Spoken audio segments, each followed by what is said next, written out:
नमस्कार शेतकरी मित्रांनो, सर्वप्रथम सगळ्यांना जय शिवराय। मित्रांनो, आजच्या व्हिडिओमध्ये थोडं सतर्कतेचा इशारा आपण सांगणार आहोत, पण भाग थोडे वेगळे आहेत। महाराष्ट्राच्या दोन्ही बाजूने एकतर WD त्याचा प्रभाव 17 तारखेपासून काही भागांमध्ये उमटणार आहे, तर काही ठिकाणी 16 फेब्रुवारीपासून उमटणार आहे।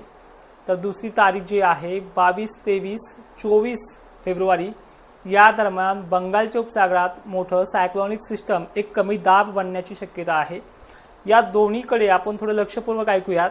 याचा परिणाम द्राक्ष उत्पादक असतील किंवा इतर कुठलेही पीक उत्पादक असतील यांच्यावरती होईल का हे देखील स्पष्ट समजून घेऊयात। व्हिडिओ शेवटपर्यंत पहा आणि नंतर ही माहिती इतरांनाही शेअर करण्याचा प्रयत्न करा। तर बघा, येणाऱ्या 16 तारखेला आणि 17 तारखेला WD हा उत्तर भारतामध्ये वादळी वाऱ्यासह पावसाचं आगमन करतोय। यामध्ये राजस्थान, झारखंड, MP चाही काही भागांचा समावेश आहे।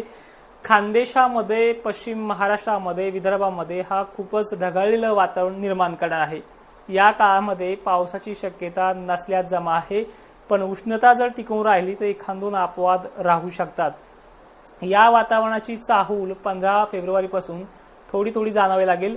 उष्णतेचा पारा देखील याच कालखंडामध्ये अधिक वाढणार आहे, त्यामुळे ढगांचा आकार थोडा मोठा राहील। स्थानिक वातावरणाचा एखाद-दोन ठिकाणी अपवाद राहू शकतो, पण यामध्ये घाबरण्यासारखं सिस्टम नाहीये। येणाऱ्या बंगालच्या उपसागरातून येणाऱ्या मोठ्या लो प्रेशरचा प्रभाव आजच्या तारखेला जर आपण अभ्यासादरम्यान पाहिलं तर तमिळनाडू, कर्नाटक, जे काही कोकणाकडील भाग आहेत दक्षिण भारताच्या, तेलंगणासारख्या भागांमध्ये, छत्तीसगडमध्ये याचा प्रभाव मात्र नक्की पडणार आहे। पण तुर्तास महाराष्ट्रासाठी याला खूप कालावधी असल्यामुळे यावेळी जर WDचे वारे अजून ऍक्टिव्ह झाले तर हा धोका टळू शकतो आणि याची तारीख आहे 21, 22, 23, 24 फेब्रुवारीच्या कालखंडामध्ये। सगळ्यात महत्त्वाचे अजून एक सांगतो की बऱ्याच शेतकऱ्यांना माझे अंदाज आवडतात, पण ते लाईकच्या माध्यमातून कळतं की 2000 शेतकऱ्यांना ते आवडतात। तर तुम्हाला माझे अंदाज आवडत असतील तर लाईक करा, कारण की बऱ्याच शेतकऱ्यांपर्यंत ते मेसेज पोहोचतो। मागील व्हिडिओमध्ये सुद्धा तुम्हाला वारंवार समजून सांगितलंय की सध्या 19 फेब्रुवारीपर्यंत धोके नाहीत, पण जर LP प्रेशर बंगालच्या उपसागरात किंवा WDचा जर प्रादुर्भाव पाहिला तर हे 19 तारखेनंतर घडू शकतं आणि एक्झॅक्टली ते घडत आहे। आणि त्याचा प्रभाव जो आहे सध्या तरी दक्षिण भारतावरती जास्त प्रमाणात दाखवला जातोय। आजच्या डेटनुसार अभ्यासादरम्यान बऱ्याचशा गोष्टी समोर येत आहेत की कोकण किनारपट्टी किंवा जे काही द्राक्ष बागायतदार उत्पादक शेतकरी आहे यांना यामध्ये धोका दिसत नाहीये। एक्झॅक्टली सांगायचं म्हणलं तर सांगलीपासून सोलापूर वरचे जे काही भाग आहेत, सातारा, नाशिक क्षेत्र, कोकण, त्यानंतर पश्चिम महाराष्ट्रात संभाव्य शक्यता या 22-23 आढळत नाही, म्हणजे धोका स्पष्टपणे याच्यामध्ये दिसत नाही। थोडा जरी बदल आढळून आला तर 17 किंवा 18 तारखेला तुम्हाला सतर्क करण्याचा प्रयत्न करेल। मात्र सध्याची परिस्थिती जर पाहिली तर अनेक शेतकऱ्यांचं पिकांना पाणी देण्याचं शेवटच्या स्टेजमध्ये काम आलेलं आहे। आता काही ठिकाणी छोट्या छोट्या वाऱ्याच्या झुळकामुळे पिकं आडवी होत आहेत, अशा घटना देखील अनेक ठिकाणी घडतात। त्याचे फोटोज आणि व्हिडिओज माझ्यापर्यंत पोहोचलेत।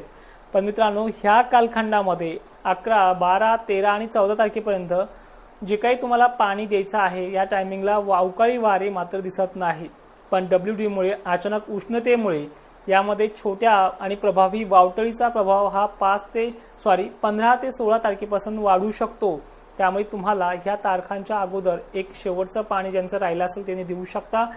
त्यानंतर सुद्धा 19 तारखेच्या आसपास सुद्धा एक वादळी वाऱ्याचं वातावरण देखील तयार होऊ शकतं, म्हणजे झुळूक, वावटळ टाईप जे वातावरण आहे, जे आता उंच वाढलेल्या पिकांना फक्त निमित्तच लागतं, अशा प्रकारचं वारं देखील त्या कालखंडामध्ये घडू शकतं। आणि विशेषतः ही माहिती तुम्ही इतरही शेतकऱ्यांपर्यंत पोहोचण्याचं काम करा। 2 वर्षापासून या चॅनलवरती काम करतोय, तर ह्या चॅनलचे 100K सबस्क्रायबर पूर्ण करण्याचे मी आज वैयक्तिक तुम्हाला बोलतो आहे, ते आपल्याला करायचे आहेत।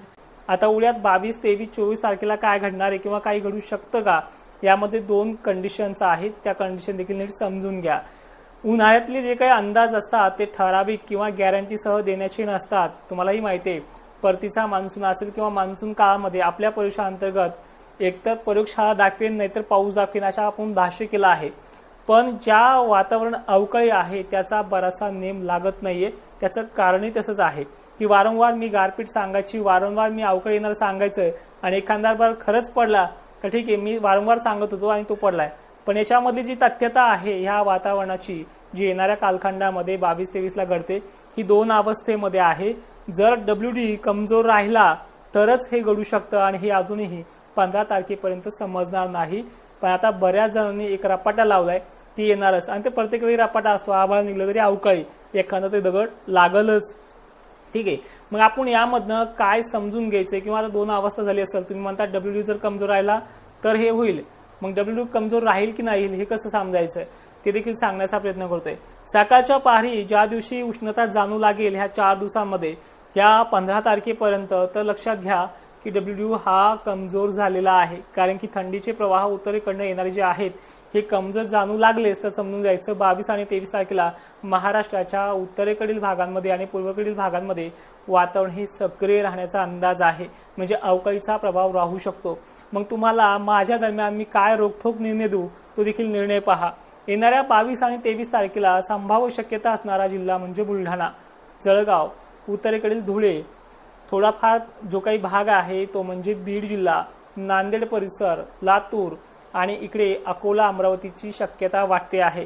पण याच्यामध्ये तथ्यता तेवढी राहू शकणार नाही. त्यामुळे वारंवार आपल्या तोडकर हवामान अंदाज जे काही व्हिडिओ आहे किंवा आपले ऍप्लिकेशन आहे तिथे फॉलोअप करून ठेवा. नक्कीच तुम्हाला पुढील माहिती देखील लवकर देण्याचा प्रयत्न करेल. पण सध्या या व्हिडिओमध्ये एवढं शिका की वातावरणाचं कमीत कमी अवकाळी येईल किंवा नाही येईल, पण त्या अवकाळीमधनं ते येणाऱ्या अगोदर ज्या काही वावटळी फिरत असतात ज्यामुळे आपला माल आडवा होऊ शकतो, जे आता गहू, ज्वारी ज्या काही कणसामध्ये आहे, स्टेजमध्ये आहे, शेवटच्या पाण्याच्या स्टेजमध्ये आहे, हे भरलेले दाणे असलेले कणस लवकर पडतात. त्यामुळे पाण्याचं प्रमाण 16 तारखेपर्यंत आटोपतं घ्यावं. हेच तुम्हाला माझ्याकडनं परिक्षांतर्गत या व्हिडिओचा सारांश असणार आहे. तर मित्रांनो, ही माहिती आवडली असेल तर लाईक नक्की करत चला आणि येणाऱ्या 22 आणि 23 ला अवकाळीची शक्यता टक्केवारीनुसार सांगायचं झालं तर आजच्या डेटला 40% एवढी आहे, 60% एवढी नाहीये.